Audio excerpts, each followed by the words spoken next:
Marraine, il suffit parfois d'un message, un simple « Salut, comment tu vas ?» et tout ton monde intérieur se remet à vibrer. Tu as beau avancer, reconstruire, comprendre. Parfois, le passé connaît parfaitement l'adresse de ton cœur. Il suffit d'un souvenir, d'une photo qui s'affiche dans tes mémories, d'une balade dans un lieu que vous aviez partagé. Et soudain, tu te questionnes. Et si on se redonnait une chance? Aujourd'hui, on va parler d'un sujet qui touche énormément de femmes. Même les plus fortes, même les plus conscientes, même celles qui jurent qu'on ne les y reprendra plus. Se remettre en couple avec un ex.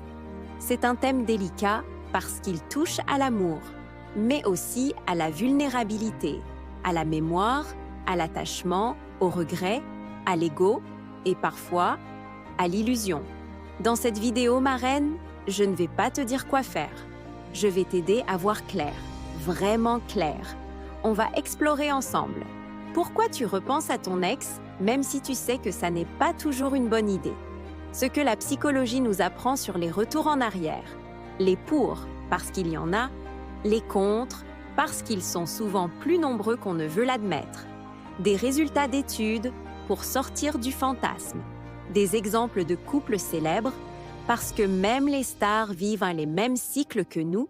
Et enfin, je te donnerai une checklist décisive pour t'aider à prendre une décision depuis ta force, pas depuis ta peur. Alors, installe-toi, respire, laisse ton cœur se calmer. Ce que tu vas entendre n'est pas un jugement, c'est une lumière.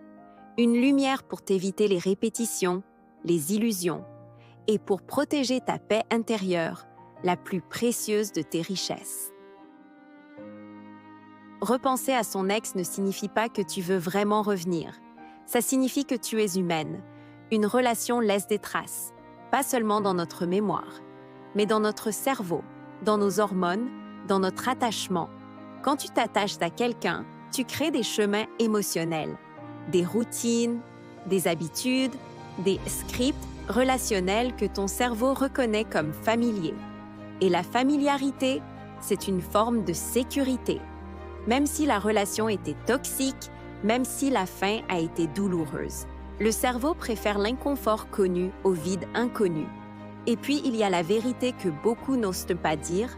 Parfois, tu ne regrettes pas lui, tu regrettes la version de toi-même que tu étais dans cette relation.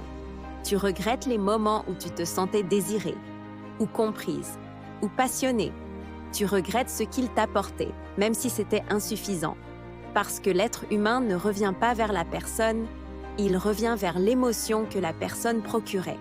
Et puis, il y a la solitude, la peur de recommencer à zéro, la fatigue émotionnelle, la pression sociale, les réseaux qui te bombardent de couples parfaits qui, eux, ont survécu à 1000 épreuves. Et parfois, il suffit d'un seul scroll sur Instagram, tu le vois en forme, souriant, avec une nouvelle énergie. Tu ne sais pas si c'est vrai, mais ton cerveau comble les blancs avec des fantasmes. Il imagine qu'il a changé, qu'il est prêt, qu'il aurait été différent si. Les si sont la drogue la plus dangereuse des relations terminées. Mais ce n'est pas ta faute, ma reine. C'est humain. Et comprendre ça, c'est déjà reprendre un peu ton pouvoir. Oui, il y a des pour. On ne va pas faire semblant. 1. La familiarité. Avec lui, tu connais déjà le terrain.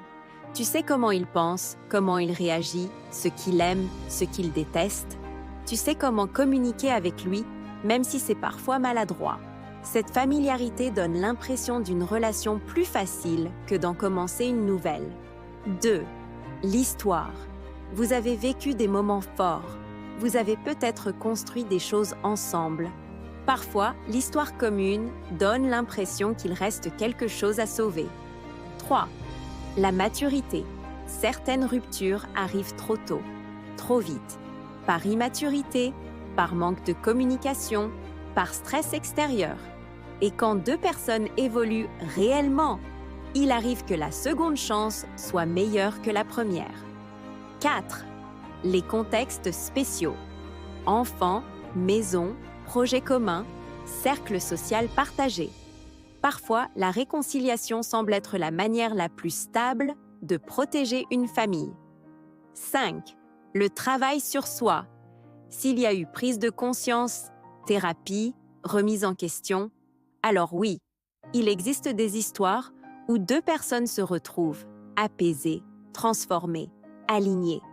Mais chaque pour comporte un risque de projection parce qu'il peut s'agir d'une illusion de changement et non d'un changement réel. Revenir avec un ex, c'est comme rejouer un film dont on connaît déjà la fin. Et même si le début semble différent, même si la bande-annonce est séduisante, le scénario rattrape toujours les protagonistes. 1. Le cycle on-off.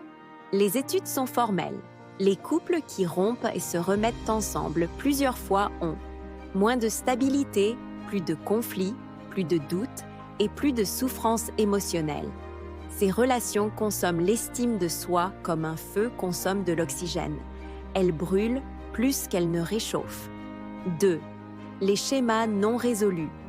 Une rupture n'arrive jamais par hasard, et si les raisons profondes n'ont pas changé, tu ne fais que remettre un pansement propre sur une plaie infectée. Un manque de respect reste un manque de respect. Une immaturité reste une immaturité. Une irresponsabilité reste une irresponsabilité, tant qu'elle n'a pas été travaillée en profondeur. 3. Ton énergie personnelle. Chaque retour en arrière coûte de l'énergie, de l'espoir, du temps, de la force mentale. Et parfois, tous ces retours t'empêchent de t'ouvrir à une personne qui, elle, serait réellement prête pour toi. 4. L'effet sur l'estime de soi. Chaque nouvelle rupture abîme un peu plus la confiance.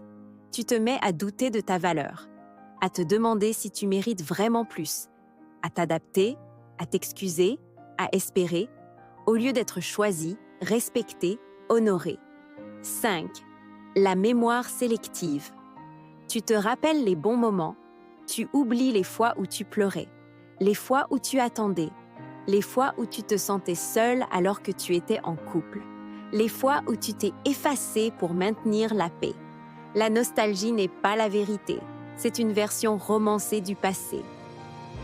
Les chercheurs ont étudié des milliers de couples qui se remettent ensemble. Et voici ce qui ressort. Les retours en couple sont très fréquents, surtout chez les jeunes adultes. Mais fréquence n'est pas synonyme de réussite. Les relations on-off sont associées à plus d'anxiété, moins de satisfaction, plus de doutes. Les personnes ayant un attachement anxieux sont celles qui reviennent le plus vers leur ex. Pas par amour, mais par peur de perdre la relation. Surveiller son ex sur les réseaux augmente la douleur, la confusion et la jalousie, et incline à vouloir revenir pour stopper cette souffrance. Les reconstructions qui réussissent réellement existent, mais elles reposent sur des transformations profondes. Thérapie, travail personnel, distance réelle, plusieurs mois. Nouvelles règles de communication, limites solides.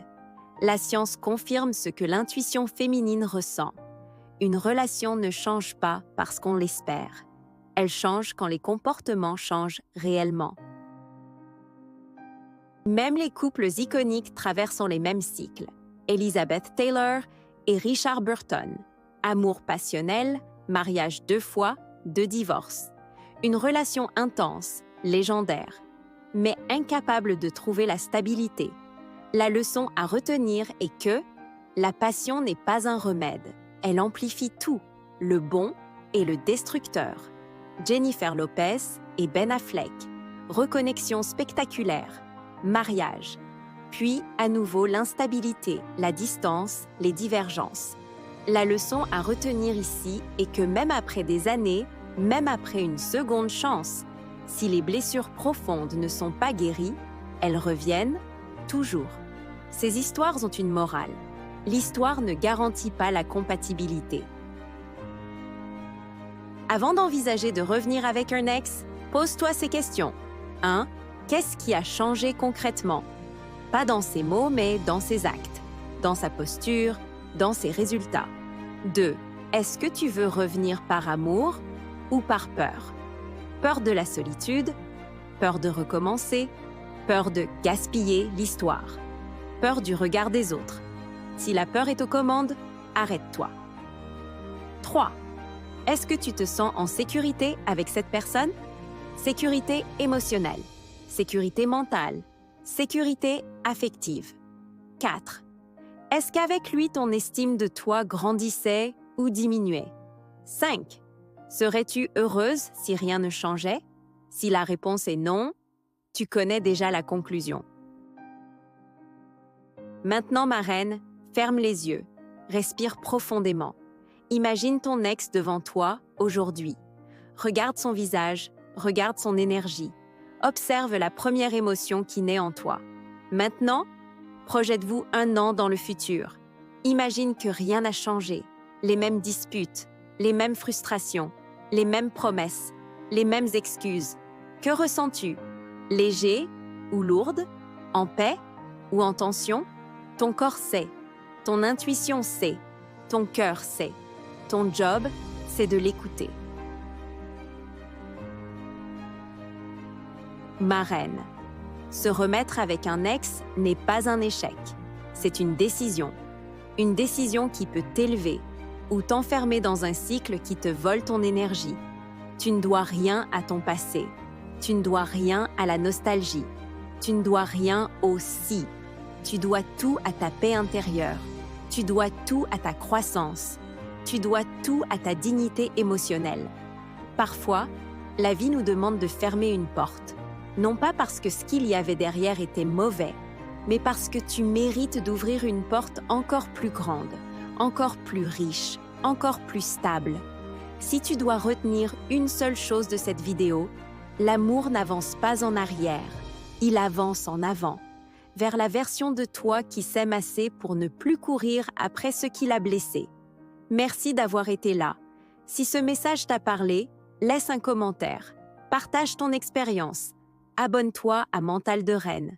Et surtout, rappelle-toi, tu n'es pas faite pour survivre à l'amour. Tu es faite pour être honorée par lui.